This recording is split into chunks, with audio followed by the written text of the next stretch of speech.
Day 16th on critical questions concerning Yoruba sovereignty. Even the critical question ó máa ń lọ sí ọ̀dọ̀ àwa tí a jẹ́ ọmọ Yorùbá fún ara wa pàápàá.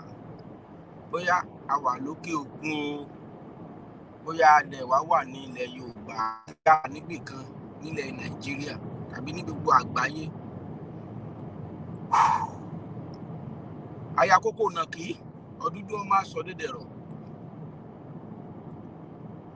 Ìbéèrè kì í ṣẹ̀ṣẹ̀. Mo tún gbé dé o. Mo tún wá béèrè ìbéèrè ni.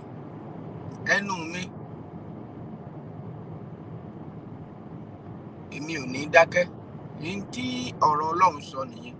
Béèrè a ó fi fún ọ. Kankun a ó ṣí sílẹ̀. Wá kiri ìwọ yóò sì rí. Now, tẹ́ ẹ bá wo gbólóhùn mẹ́ta yẹn nínú àwọn tó gbàgbọ́ nínú ọ̀rọ̀ Ọlọ́run. Nínú àwa tá a gbàgbọ́ nínú ọ̀rọ̀ Ọlọ́run. Tá bá wo gbólóhùn mẹ́ta yẹn. Béèrè, ask it and it shall be given. Knock. Kankun. Ilẹ̀kùn yẹn it will be open. Then the people sọ pé kó wá kiri. Now, number one ni pé téèyàn bá béèrè yẹn fún àpẹẹrẹ bóyá mo béèrè nǹkan kan lọ́wọ́ mọ́mì mi àti dáàdì mi tí a jọ tẹ́ jó lóríire tẹ́ fẹ́ràn ìran yín tá a jọ rìnrìn àjò láti ọjọ́ 16 sẹ́yìn báyìí tẹ̀dẹ̀ fàdúrà ràn mí lọ́wọ́ tọ́mọ tí yín náà ò dẹ̀ ní forí sọgi láṣẹ Olódùmarè àṣẹ mo pa àṣẹ torí pé àṣẹ lọmọ ọba ń pa ọba ní mí nítorí pé ọmọ Ọlọ́run ọba ní gbogbo ọmọ Ọlọ́run pápátá. Now, tẹ́ bá béèrè fún àpẹẹrẹ tẹ́ bá béèrè fóònù yín lọ́wọ́ mi tá sọ pé a ó sì fún yín tí n bá wá fún yín ní fóònù yẹn èmi kọ́ ni màá bá yín operate ẹ̀. Ìyẹn wà. You have to work on it to yourself láti navigate bọ́n ṣe ń lò ó. Tí ẹni wíkẹ́ béèrè. Now, èkejì ní pé kankun. Téèyàn bá ṣílẹ̀kùn fún ẹ tàbí tán ṣílé owó tàbí tán ṣílẹ̀kùn mọ́tò fún mi àbí fún ẹ̀yin.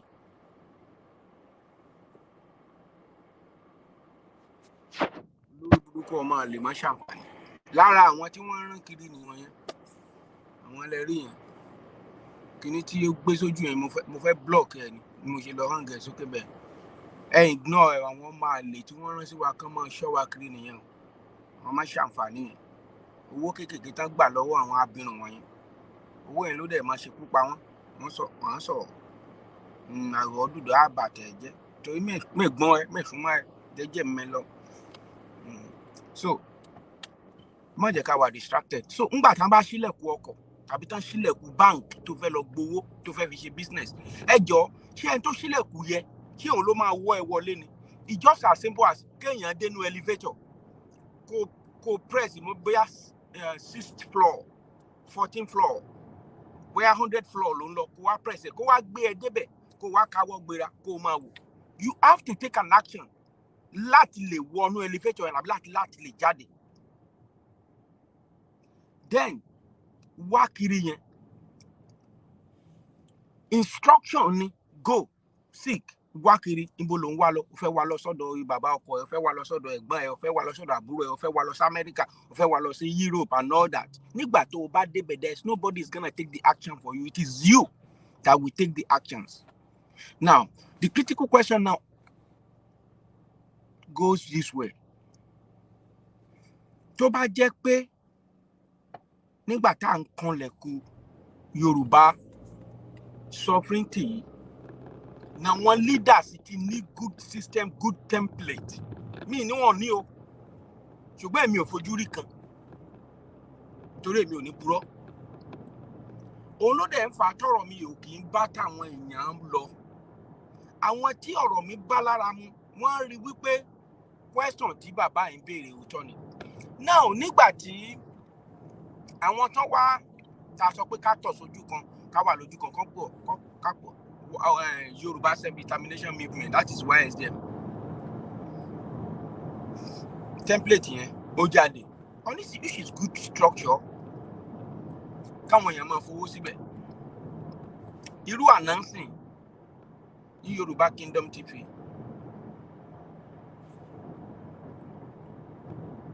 300,000 òun la send síbẹ̀. Kí ni kán fi ṣe? Kán lọ fi tẹ àwọn káyọ̀ lọ fi ṣe nǹkan máa fẹ́ fi ṣe shadows just it, I don't have to explain.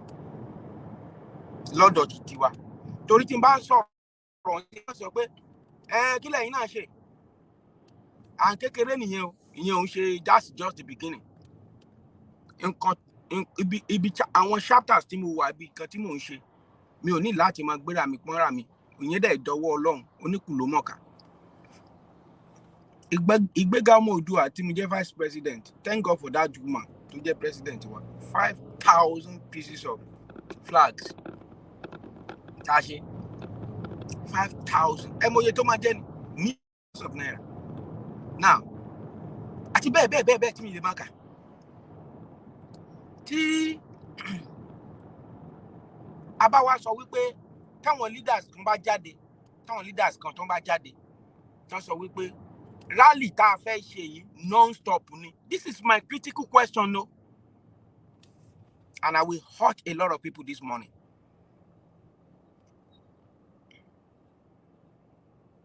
I might be some enemy today to someone today, and I might be a friend to someone today.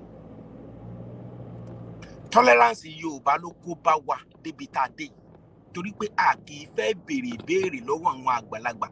Má jẹ́ ká àgbàlagbà ló ń sọ̀rọ̀. What kind of this is 21st century place. Ní gbogbo ìlú tó develop lágbàáyé, asking question ló jẹ́ káwọn ìlú yẹn ó develop. Asking question òun ló gbé wọn ló rà wọn padà lọ́wọ́ àwọn afọ̀rọ̀dúndùn bàtẹnijẹ́. Now mami ẹ má ṣe bínú kú mami àti daddy ẹ like ẹ ìwọ tó dẹ̀ ti subscribe sí YouTube ẹ subscribe. Ìyẹn gangan là ń pè ní wípé ẹ wà nínú struggle yìí. Aláwọn kan sọ pé kán ṣe èmi ń tèmi o tó bá wù ẹnì kan ò sí dandan but tó bá ti rí information tí truth wà ń bẹ ibikíbi tó bá ti dé make sure pé o jẹ́ kálá alẹ́ ẹ gbọ́. Bó bá jẹ́ pé o lè gègé bí kékeré mẹ́ kálá alẹ́ ẹ gbọ́ ó ṣe pàtàkì. Now àwọn leaders kan jáde pé rally tá fẹ́ ṣe yìí o ẹ má bínú bóyá ẹ̀ ń tẹ̀yẹ̀ ń darapọ̀ mọ́ mi pé bóyá ẹ̀ rojú yẹn dáadáa kí ni tá a fi ń gbé fóònù dúró nínú mọ́tò ilé àmọ́ ibi tó jábọ́ sí. So iwájú ilé ilẹ̀ mọ́ wà non-stop rally dẹ̀ ní right rally yẹn dẹ̀ máa lọ kò dẹ̀ sí wọn kò sẹ́ni tó máa dúró ẹ láìkẹ́ ẹ bá mi láìkẹ́ dáadáa ẹ jọ ẹ dójú tàwọn ọ̀tá tí mò ń wò yìí. Ìkan ti wálẹ̀ kan yẹn tó ń sẹ̀ǹdì kíní rubbish àwọn scam kíní yẹn sí Ọlọ́run ju gbogbo yín lọ.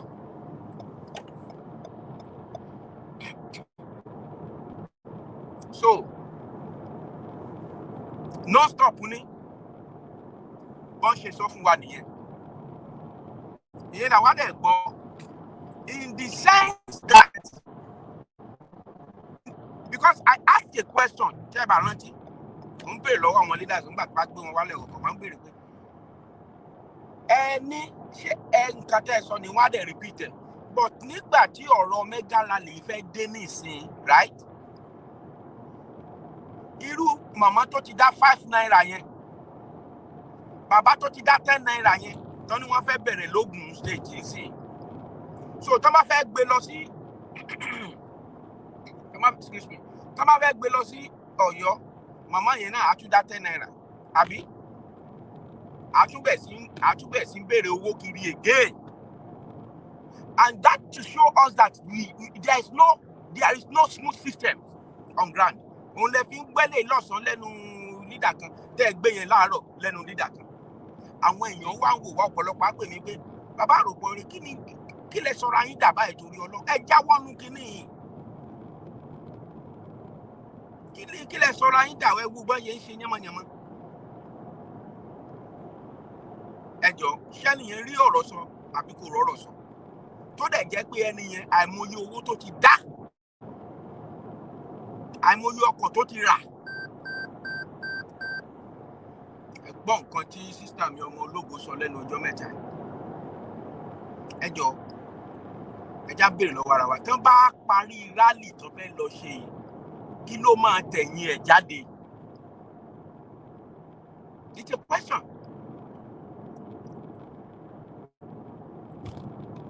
ẹnìkan ní claimlation kí ló ń jẹ́ irú òyìnbó burúkú wo làwọn eléyìí èmi gbọ́ ti yín but ẹ̀yin gbọ́ tèmi ẹ dáhùn question mi ohunkóhun tó wù ká fi dáhùn ibi tí mo dúró sí ni mo sì máa dúró sí sà torí mo mọ̀ wípé the hard way is the only way. I know. Mo mọ̀ yẹn ó dá mi lójú jùjà ó pọ̀ jù. The hard way is the only way. What is the hard way? The hard way is education. But àwa èèyàn àfẹ́ ṣe àfẹ́ gba fèrèsé wọlé and the Bible says that ìgbẹ́ ẹnikẹ́ni tó bá gba fèrèsé wọlé ó ló lè ní ó lè. A máa ń wá nǹkan kíákíá a ò fẹ́ ṣiṣẹ́ fún nǹkan yẹn. Nàìjíríà ti yé ẹyin sínú ọkàn ọ̀pọ̀lọpọ̀. The way Nigeria government, the way Nigeria system operates, that is how our people want to operate this struggle. And it can never work. They're not ready to have a good template. And a little template, tabani, can roju, can build the irọ́, ó ti pẹ́ jù, ó ti jẹ́ jù. Ẹnìkan sọ pé kí ló ń jẹ́ bẹ́ẹ̀? Àti ṣe, àwọn gbogbo ayé ti gbọ́, gbogbo kíní kan. Mo ń wo program tí Oríyọmí Hamzat ti ṣe ní ẹnìkan ló sẹ́ndì ẹ̀ wọlé lẹ́ẹ̀kan àwọn bàbá ìyá yẹn wọ́n bẹ̀ sí sọ̀rọ̀ most of them nǹkan tó ń sọ ń bẹ̀ wọ́n kàn gbọ́ ìgbé Yorùbá nation náà Ìgbòho òòṣà that's it ìgbà tó lẹ̀ tí mú gbogbo wọn ti padà wọ́n ti tẹ̀lé olóṣèlú lọ báwo ni àwọn sit at home Biafra báwo ló ṣe ní ipá báwo ló ṣe jíjẹ́ dáadáa wọn ò bẹ̀rẹ̀ pẹ̀lú rally no wọn ò bẹ̀rẹ̀ pẹ̀lú rally bá ṣe bẹ̀rẹ̀ bí ìgbà téèyàn ń ṣèpàdé ẹbí láti inú ẹbí wọ́n ṣe ìpàdé yẹn lọ sí ward wọ́n ṣe láti inú ward wọ́n ṣe wá sí inú local government wọ́n wá fẹ́ sí state wọ́n wá bẹ̀ sí break ẹ̀ ní ìgbà tí attack wá nígbà tán rí pé wọ́n ṣe rally àgbákàmọ̀ kan tí ìjọba mùjẹ̀mùjẹ̀ bẹ̀ sí gbógun tì wọ́n àwọn ọmọ kéékèèké ti gbọ́ news yẹn wọ́n wá dàgbà pẹ̀lú news yẹn wọ́n wá wo iṣẹ́ ibi tí ìjọba mùjẹ̀mùjẹ̀ yẹn tó ń ṣe pé lóòótọ́ a gbọ́ nípa ogun Biafra a ò mọ̀gbà náà ṣùgbọ́n tí wọ́n kọ́ tó ń ṣe sáwọn èèyàn wa báyìí just because a sọ wípé we want to be whom we are. Education. And that is why you see these people were key into that system, key into that direction. Sit at home, know this, know that, and everything like that. And that is why you see the way they contribute money. And one more, they contribute heavily just because the education is there, sanitization. So Tabati wa ṣe rally nsi. And guess what? Don't get me wrong. Rally tan so emo support it, right? Kò sí nǹkan tó ń ṣe tí mi ṣe I support ẹ kúkú mọ̀. But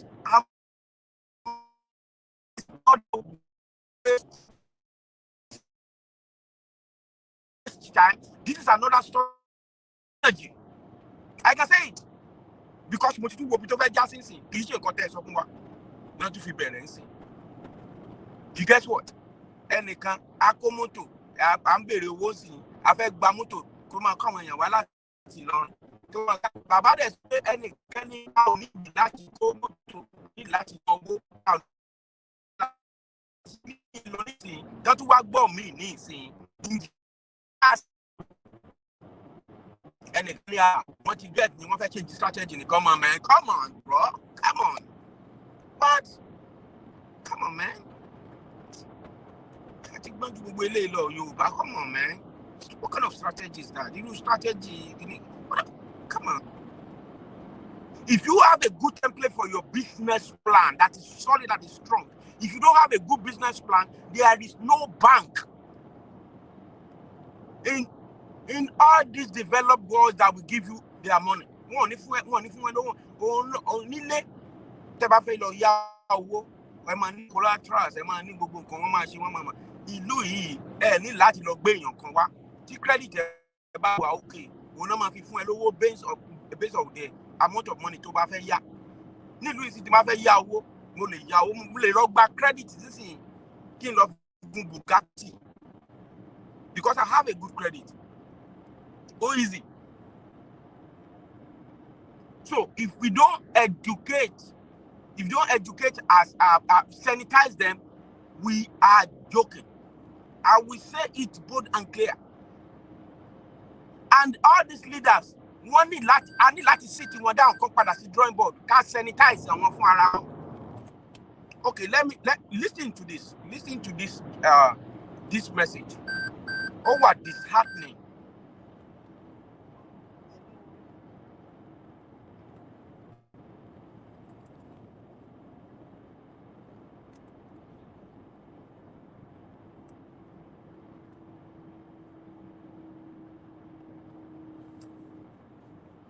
Káàárọ̀ orúkọ mi ni Sunday Adéyẹmọ tí gbogbo mọ̀ sí Sunday Igboho.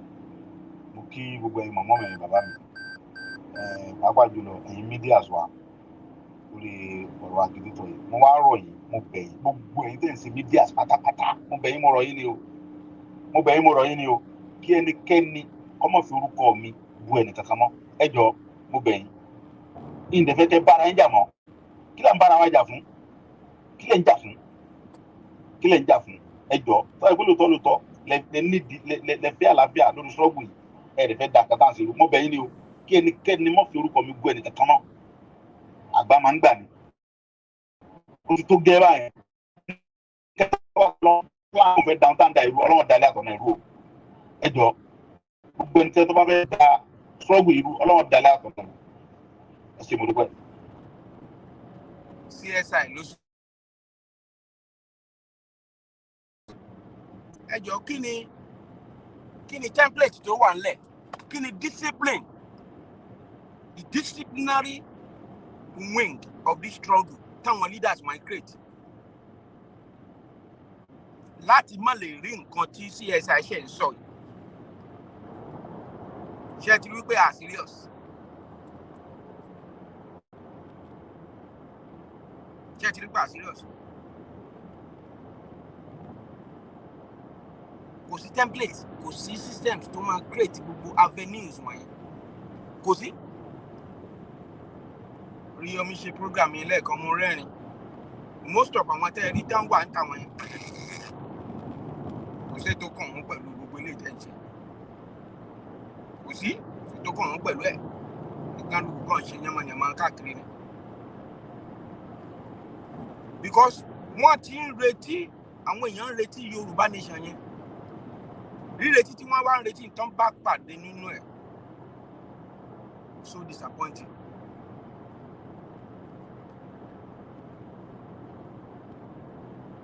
Ẹ̀yin ẹ gbọ́ nǹkan tí ọmọkùnrin sọ. Ìdí ni wípé ó ní education nípa nǹkan tó ti ṣẹlẹ̀ sáwọn forefathers ẹ̀ tó ti ṣẹlẹ̀ láfíríkà. Ó sanitize àwọn èèyàn ẹ̀, wọ́n mobilize from the grassroots, house to house. Kò lè padà, kò give up. Nígbà tí Délé Muhammadu gbé wá, ẹ gbọ́. It is not in their hands because you know what? Power belongs to the people. Anything we want is what we're going to get. Once again, I want to ask this. Do you think this dream is realizable without a war? And are you prepared to fight another war? This dream can be realized without a war. And let me put it this way, as soon as the various ethnic groups in Nigeria realize what Nigeria means to each and every ethnic group, they will subscribe to our position. So it is realizable without a war. Yes. Before the white man came, let me ask you this, because it's an interview. Ẹni tó jẹ́ olórí àwọn tí rí ogun. Ẹlòmíà máa sọ pé bàbá rẹ̀ ọ̀pọ̀ rẹ̀ tọ́kítọ́kì kíníkan ogun ni. Ọ̀rẹ́ ti rí ìlú kan tí ò jagun rí ìrọ̀lẹ́ pa. Ó ṣe jẹ́ pé Áfíríkà làwọn máa ń ta ogun fún. Nígbà tí United Kingdom fẹ́ kúrò láàrin EU tó fẹ́ kúrò ní òkógun jọ kán máa para wọn. Kí ló dé? Ẹ béèrè question yìí lọ́wọ́ ara yín náà. Kí ló dé táwọn para wọn? Ṣé rí any flag tẹ́ bá rí tí ó bá ti sí red níbẹ̀? Ó fi hàn pé wọn ò jagun kán tó ní independence nìyẹn. Wọn ò jagun kán tó ní independence. Ẹ tún lọ wò dáadáa. And a lot of countries like that. Àwọn tó fẹ́ gbá World Cup tá a mọ̀ sí Argentines. Àwọn fún ara mo mọ̀ pé wọ́n máa lose iná. Ìwọ tó like Messi mo mọ̀ pé ó fẹ́ kàn mí ṣòkè. Ìdí tí wọ́n máa fi lose máa sọ fún ẹ. Kì í ṣe yẹn mo fẹ́ sọ láàárọ̀.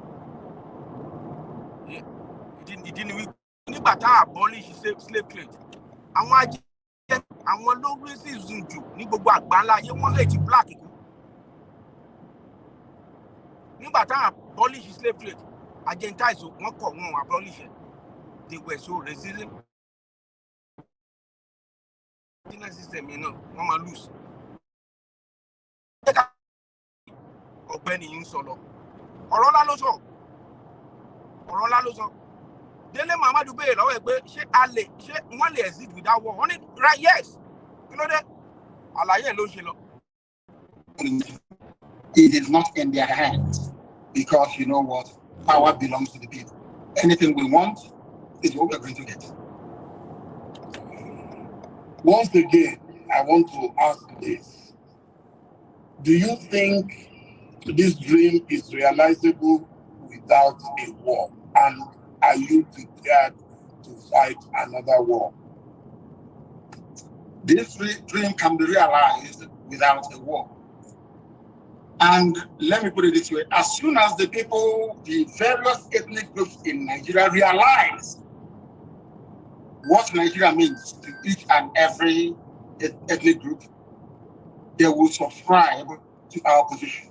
Exactly. So it is realizable without a war. So how do they subscribe? How would they subscribe? Báwo ni àwọn ethnic group ní Yorùbá land?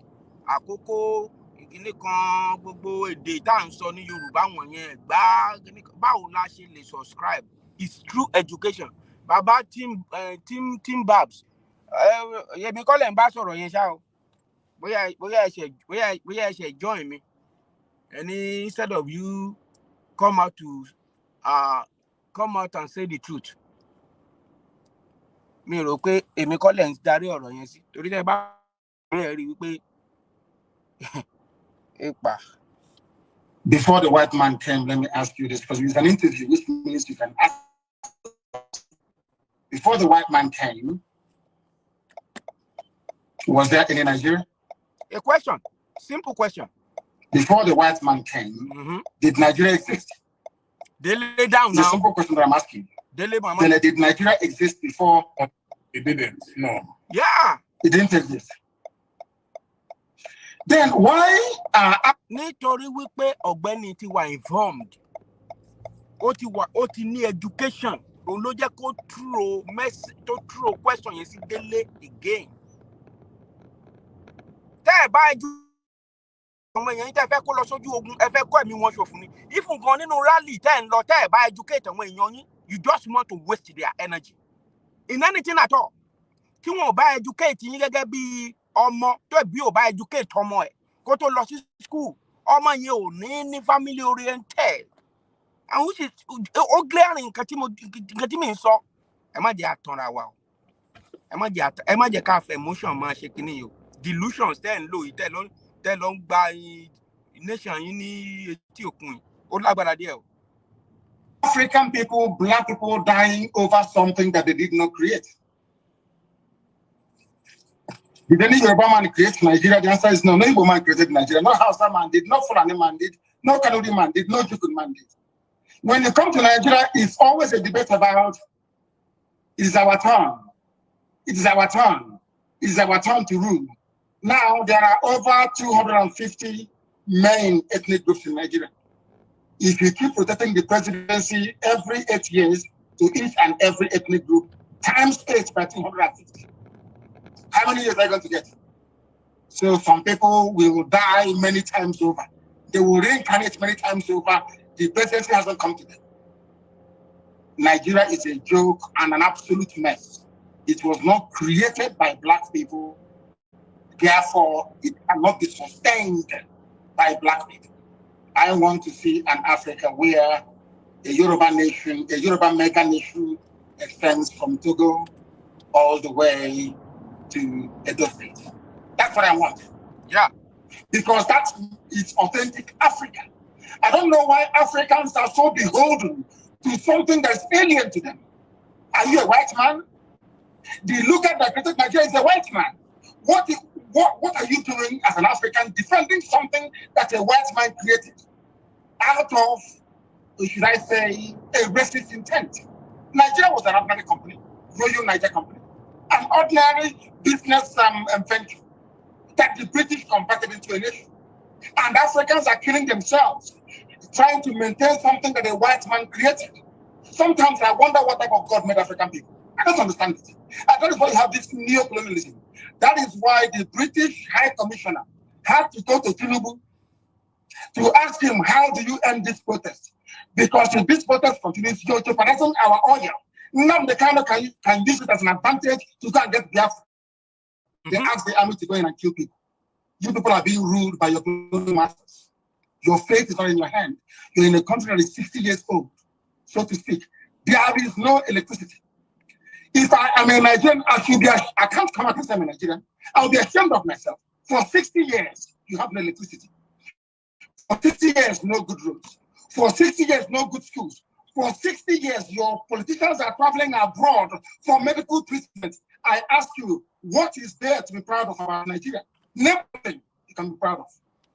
Name one thing. It's a question I'm asking you, Dele. Tell me one thing. Dele, down. Egbon, down. You can be proud of in Nigeria. Nigerians are amongst the brightest people in the world, including the Igbo people of which you are one. Ṣẹ́gbọ́n nǹkan tí Délé sọ. Ó ní Nigeria jẹ́ one of the brightest people in the world. The brightest people in the world that has no potable water, no good road, no healthcare services. There is no healthcare insurance. There is no electricity. There is no security and all that.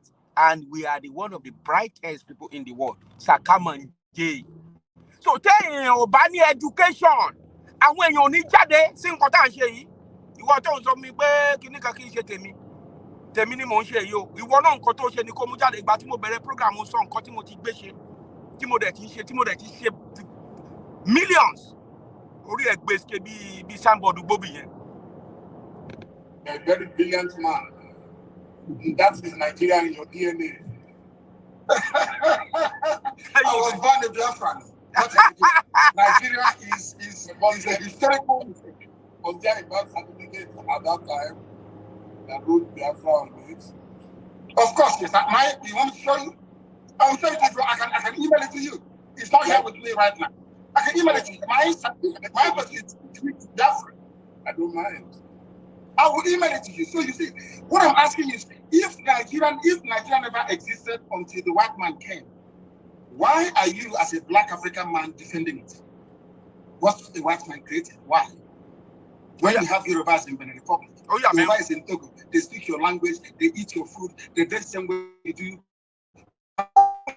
If this guy does not inform or educate by all this what he's saying, báwo ló ṣe lè mọ̀ before you can bring Sri Lanka, before kẹ́ tó lè ṣe rally tí abẹ́rẹ́ máa bọ́ sílẹ̀ tí wọn ò ní rí mú. Ẹ ní láti educate àwọn èèyàn yín purpose ẹ̀.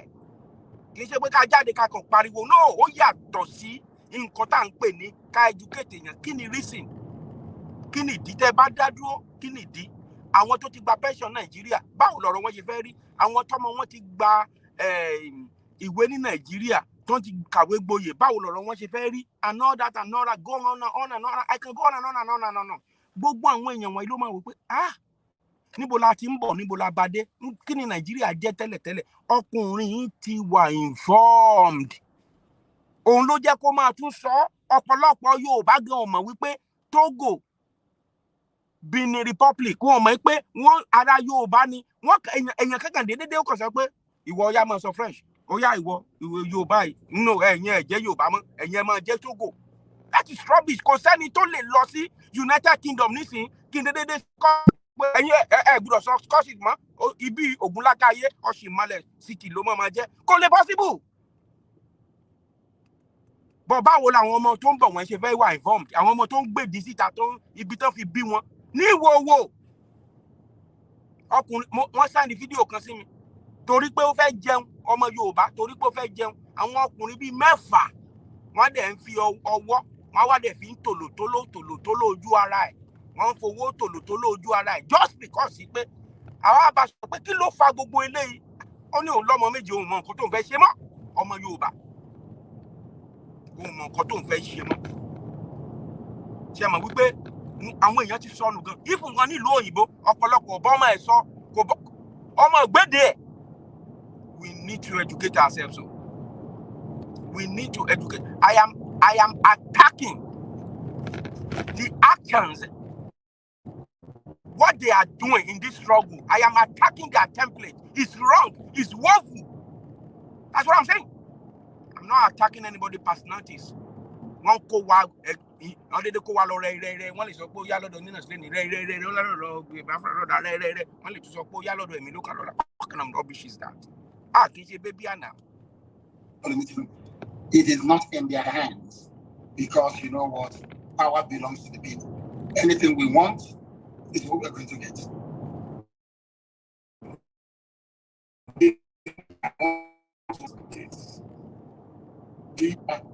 A Yoruba nation, a Yoruba mega nation extends from Togo all the way to Edo State. That's what I want. Because that is authentic Africa. I don't know why Africans are so... Are you a white man? Nigeria is a white man. What are you doing as an African defending something that a white man created out of, should I say, a racist intent? Nigeria was an ordinary company, Royal Niger Company, an ordinary business venture. Exactly. That the British converted into a nation. This guy was and involved. Africans are killing themselves. He has the education. Trying to maintain something that a white man created. Sometimes I wonder what type of God made African people. I don't understand it. And that is why you have this neo-colonialism. That is why the British High Commissioner had to go to Tinubu to ask him, how do you end this protest? Because if this protest continues, you're jeopardizing our oil. Now the kind of can use it as an advantage to go and get Biafra. They ask the army to go in and kill people. You people are being ruled by your colonial masters. Your fate is not in your hand. You're in a country that is 60 years old, so to speak. There is no electricity. If I am a Nigerian, I can't come out and say I'm a Nigerian. I'll be ashamed of myself. For 60 years, you have no electricity. For 60 years, no good roads. For 60 years, no good schools. For 60 years, your politicians are traveling abroad for medical treatment. I ask you, what is there to be proud of about Nigeria? Name one thing to be proud of. Name one thing. It's a question I'm asking you, Dele. Tell me one thing you can be proud of in Nigeria. Nigerians are amongst the brightest people in the world, including the people of which you are one, a very brilliant man. That is Nigeria. And your DNA. I was born a Biafran, not a Nigerian. Nigeria is a historical mistake. Was there a birth certificate at that time that wrote Biafra on it? Of course, yes. You want me to show you? I will show it to you. I can email it to you. It's not here with me right now. I can email it to you. My birth is Biafra. I don't mind. I will email it to you. So you see, what I'm asking is, if Nigeria never existed until the white man came, why are you, as a black African man, defending it? What's the white man created? Why? Good question. When you have Yorubas in Benin Republic, Yoruba is in Togo, they speak your language, they eat your food, they dress the same way you do, you have the same culture, the same value system, the same orientation. And I'm asking you, and the white man came from Europe and said, oh, you are Yoruba from Togo, you speak French. You're Yoruba from Benin Republic, you're going to speak French. But you're Yoruba from Nigeria, you speak English. Are people not perturbed by that? That level of dehumanization, that level of subjugation. You see, the one thing that shocks me about Africa and their class of intellectuals is the fact that they are willing to swallow hook, line, and sinker anything the colonial master gives to them. And I'm asking you this very question. Can you go to Europe and create a country as a black man? The answer is no. Then why must you accept what a white man is doing in Africa? Do you see why we are poor and very backwards? Do you see why Nigeria can never have 24 hours of electricity? Never, ever, ever, ever. Because the foundation is faulty. The orientation of Fulani Janja, people were protesting SARS killings in the south. Fulani people in the north were busy having fun and laughing and smiling. And you want to be in the same country with them. Your value system, your reasoning, your understanding, your orientation can never ever be the same. Never be the same. Why did Britain leave the EU? Then I'm asking you, are they not Christians? Are they not Democrats? Are they not, don't they believe in free trade and voting people in and voting them out? But then, why did Britain leave the EU? Why? The same Britain that left the EU is asking me not to leave Nigeria. Nigeria that is only 100 years old. Your grandfather was not a Nigerian. Was not. So why must you throw away the history of your family? The rich history of Yoruba people? Because a white man called the place Nigeria. Why must you do that? Why? Can I go to England and name them and name them Albania and say all your history is now gone? Yes, sir. If Nnamdi Kanu is not being informed or educated, sanitized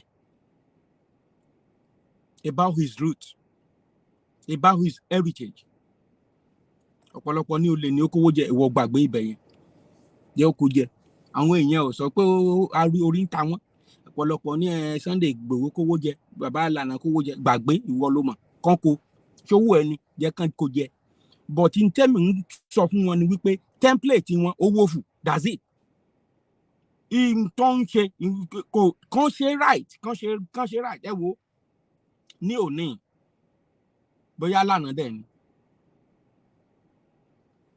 Oríyọmí Hamzat ó pe town hall meeting kan tẹ́ bá gbọ́ nǹkan táwọn èèyàn ń sọ ńbẹ̀ ọ̀rọ̀ òye wọn ẹ má jẹ́ ká tanra wa bàbá àròpọ̀ rẹ lẹ́yìn sọ pé kò yé tẹ́yìn sáàrùn láṣẹ tiẹ̀ kí yẹn ṣe tiẹ̀ ní ìlú kan náà tí ìlú ò pé méjì ilẹ̀ Yorùbá ò pé méjì o ẹ dẹ̀ ní kí bàbá máa ṣe tiẹ̀ kí àǹtí máa ṣe tiẹ̀ kí bọ̀dá máa ṣe tiẹ̀ ẹ jọ̀ọ́ ẹ̀yin tí ẹ̀ ń support rock tí ẹ̀yin lẹ máa forí fáńbẹ̀ o orí lẹ máa fi fáì tó pọ̀ jù ń bẹ̀ because àwọn tó ti wà ní abroad tó fẹ́ wá invest sílé tí kìíní yóò bá ní tó ń bá rí pé wà proper setup wọn ò ní wá.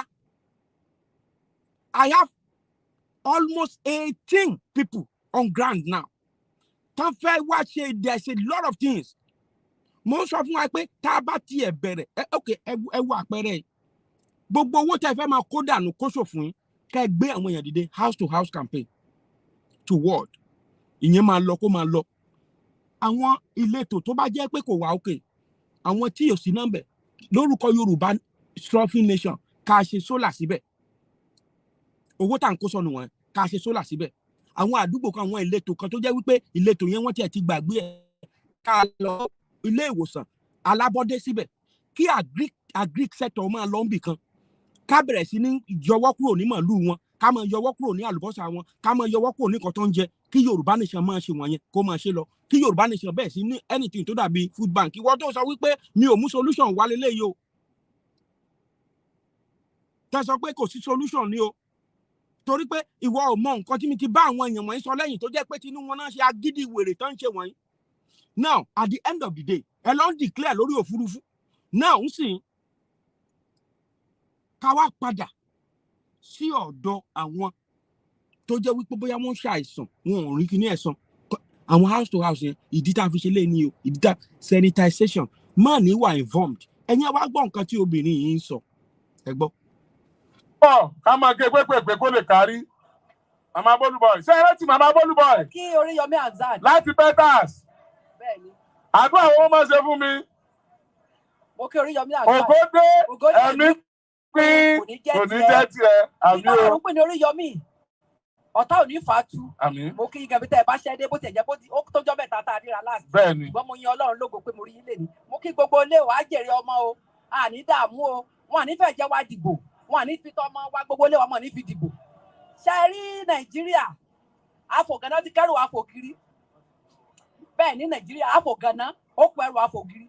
ṣe rí ọkọ̀ Nàìjíríà tá a wọ̀ yìí ọkọ̀ ní afọ́jú ló wa mọ́tò Nàìjíríà níbẹ̀ òye tèmi ṣe wá rí kọ̀ǹdọ́tọ̀ ó wá jẹ́ odi èrò inú mọ́tò wá jẹ́ arọ bẹ́ẹ̀ ni nígbà tí arọ wá fẹ́ bọ́lẹ̀ pásẹ́ńjà odi ni kò sanwó kọ̀ǹdọ́tọ̀ ó lòun sanwó ó wá ku ẹ̀ṣẹ́ ó ku kọ̀ǹdọ́tọ̀ ìyẹn odi ó kú lẹ́sẹ̀ odi wá bọ́ọ̀lù ó wá dákú ẹ̀jọ̀ gbogbo òdì mọ̀ ṣé níjọ́ tá a pe odi ṣé ó gbọ́ abẹ́rẹ́ tàṣẹ́gbà tó wá dákú.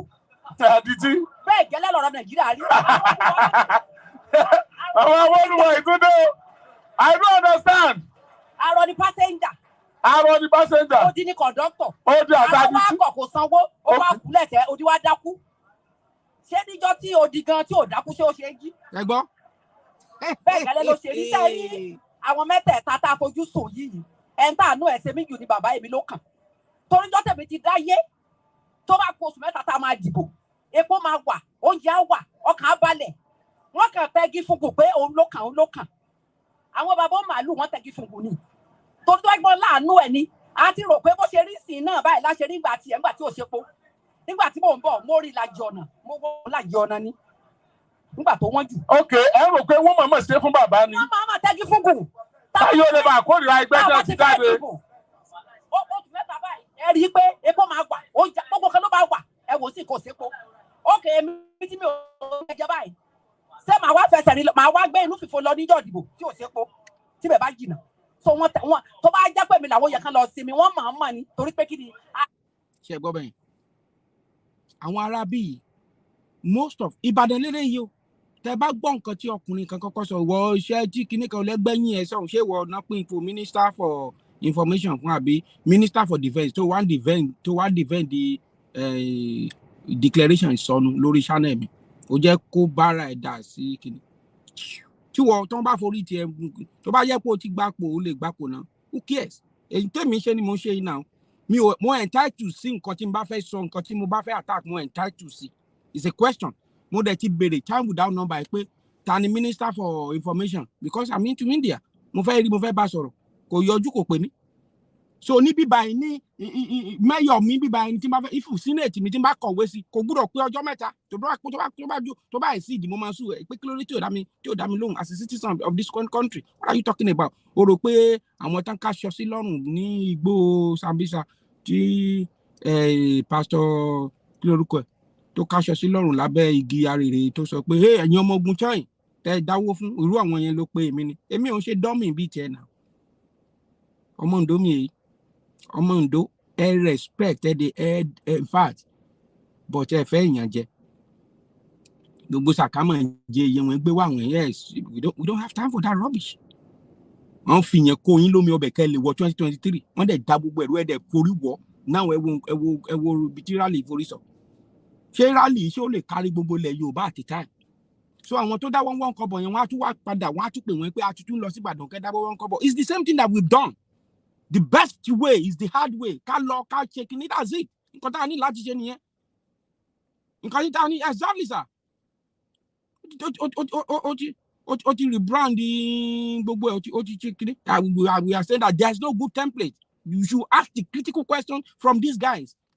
Táwọn olóṣèlú yìí bá dé sà, tí olùlẹ̀ bá fẹ́ náà lulẹ̀ ẹ lọ́kọ́, tó bá fẹ́ náà lulẹ̀, tó bá padà pé Yorùbá nation ni, gbogbo ẹ̀gbọ́n ni bàbá ìwọ ni màmá o. Àwọn tó ń ṣiṣẹ́ fún wọn lọ́wọ́ ń ṣiṣẹ́ lọ́wọ́lọ́wọ́, wọ́n á fọwọ́ rọ́ gbogbo wọn sẹ́yìn. Àwọn tó ti ní template, tó ti lówó wọn, tó ti ṣe ìgbà tó dọ́dọ̀ yín tán rí pé ìpìlẹ̀ ń bára yín ṣe, tẹ̀ ń búra yín, tẹ̀ ń fẹ̀dí ara yín síta, kan ti gba 4 million, kan gba 500,000, kan ti ṣe kíní kan. Bí ẹni pé irú ẹ̀ ò ṣẹlẹ̀ ní Ìgbò. Ṣé wọ́n ń gbowó lọ́wọ́ ara wọn níbò, wọ́n ń jówó ni? Wọ́n ṣí àkáǹtì Kánújọ́ kan báyìí, ẹ̀rú bá gbogbo èèyàn ni. But iṣẹ́ tọ̀gbẹ́ni yìí ṣe, ọmọ ọmọ làwọn mú fún. Àwọn ṣe dáradára ẹ̀ lè béèrè critical question. Torí pé mò ń béèrè question ní ìsìn, ó ti di wípé bóyá mò ń takò wọ́n nìyẹn. Nítorí pé o mọ nǹkan tó ń pè ní ká béèrè question àti antagonism ọ̀tọ̀ ní. Ọ̀tọ̀. Àwọn brothers àti sisters mi tó ń wà ní tó ń jẹ́ media, wọ́n béèrè question, wọ́n fún wọn 7 days, wọ́n fún wọn 3 days. Kí ló bá jáde? Nothing. Kò sí nǹkan tó jáde ń bẹ̀ now. I am telling you, this guy has no template. Nothing. Mo yẹn dẹ̀ ń dáwó tọ̀sán tó ní àná 300,000 òun la tún kó sílẹ̀ lọ́dọ̀ ti tèmi fún rally tán fẹ́ ṣe. Gbogbo epo tá à ń rọ ojú olókùn là ń rọ sí. Àwọn kan dẹ̀ ti máa dáwó lọ. People are getting tired. They are getting tired. It's not an offense, sir. Exactly, sir. It's never an offense. Ní gbogbo ìlú tó ṣe lágbàáyé tó develop lágbàáyé, wọ́n máa béèrè question. Even gan wọ́n máa pe president wá sí kíní, wọ́n máa béèrè question lọ́wọ́ ẹ̀. Ìkí ló burú ń bẹ̀? Because we want to know. A fẹ́ mọ̀ nǹkan tó ń ṣẹlẹ̀ ní. Ìyẹn ò sọ pé à ń bá wọn jà. A ní àárí ẹ̀jẹ̀ ní ìṣẹ̀lẹ̀ sọ fún mi pé à ń bú wọn ni, ṣé ìyẹn wá jọ èébú ni? Tí wọ́n bá jẹ́ money queen tó ń káṣọ sí lọ́rùn ní boutique, èmi ò ń ṣe money queen. That's just it. Kí ló dé tí orí àwọn kan ti torí ọ̀pọ̀lọpọ̀ wà lábẹ́ bàtà? Nǹkan tó dẹ̀ ń ṣe wá nìyẹn. Wọ́n ṣe brought wa up ló ń kó bá Yorùbá. Ẹ̀sìn. Ẹ máa bọ̀wọ̀ fún bàbá àti ìyá rẹ̀, ẹ máa ṣe ilé jẹ́jẹ́jẹ́. Ẹnìkan sọ mi pé Ọlọ́run Ísírẹ́lì, ó tó jà fún Joseph, ó tó jà fún Job níjọ́ kínní, ó máa gba Yorùbá nation fún wa. Irọ́ ló ń pa. Ọlọ́run kì í jà ìjà ẹ̀bi. Kò yẹ. Ọlọ́run á fún ẹ ní brain. Ó ti fún ẹ ní brain. Wàá ní template. Ní Israel tẹ́ ti lọ ń gbàdúrà, àti ní Jerusalem àti kí lorúkọ ibi tó ti gba ṣe múra bí tẹ́ ń lọ tẹ́ ti lọ ń gbàdúrà yẹn. Àwọn ní system. Ṣé ẹ rí ní Saudi Arabia? Wọ́n ní system tó jẹ́ pé epo wọ́n ná owó sí kíní yẹn, epo yẹn kò lè sọnù láì tó ibi tépo wọ́n bá lọ wọ́n mọ̀ bẹ̀. Kí ló dé tí Saudi Arabia ò lọ sí múra kan máa rawọ́ béjébéjé pé aláwakúbà kan máa gbàdúrà pé jọ kí epo wọn kó má bàa sọnù sọ́wọ́ ọ̀tá? They don't do that. They go into 21st century technologies. And more so, ní kí ló dé tí Israel ò máa rawọ́ kan lọ sí ibi tí wọ́n ti ń gbàdúrà ní Tombu David, because they respect that guy. Or ní Wailing Wall tá ti ń gbàdúrà. I was there. Wọ́n kó ìbọn lé àwọn ọmọ wọn ní àárín ọ̀tá ní Israel wà. Ẹ̀yin lọ bẹ̀ ẹ lọ ń gbàdúrà pé kọ́lọ́run gba Yorùbá nation. What kind of delusion is this? What kind of nonsense is this? Ẹ lọ máa declare lórí igi ọ̀pẹ, ẹ máa declare lójú àlá. Are we so dumb? Ṣé a stupid tó ní tá a sọ fún wa pé àwa wà intellectual ni? What kind of rubbish is this? A ní ká béèrè question, kan fún wa ní template, ká fábí tá à ń lọ. Àwọn èèyàn wọ èso owó tọ̀sọ́dọ̀ rọ, àwọn èèyàn wọnú gbogbo ẹ̀jẹ̀ àwọn èèyàn, àwọn àgbàlagbà tó fẹ́ wọlé yìí, most of them not ti bẹ̀rẹ̀ sí ní high blood pressure. What kind of rubbish is this? Mi ò ríru elé mi ò ọmọ bẹ́ẹ̀ ṣe wà gọ́lẹ́bù burúkú báyìí ẹ̀yin Yorùbá yìí o. Kò yé mi rárá àtọ̀. And I will keep asking this question. Ọ̀dúndún ọmọ asọ̀dẹ́dọ̀ mi lọ́nà ni. Àyàkókò bí ìnà kí mi tún padà wá kàkà bíè nẹ̀. Ọ̀nà bá fi dí dẹ́hùn mi. Àìrọ̀ ọdún dà pọ̀. Ń bẹ̀rẹ̀ tún padà wá ọ̀nà bá fọ mí ní wá. Ìjọ yẹn bá mú oṣù àkúta, ìjọ ìwà ẹ̀ bàjẹ́. Ó dàbọ̀.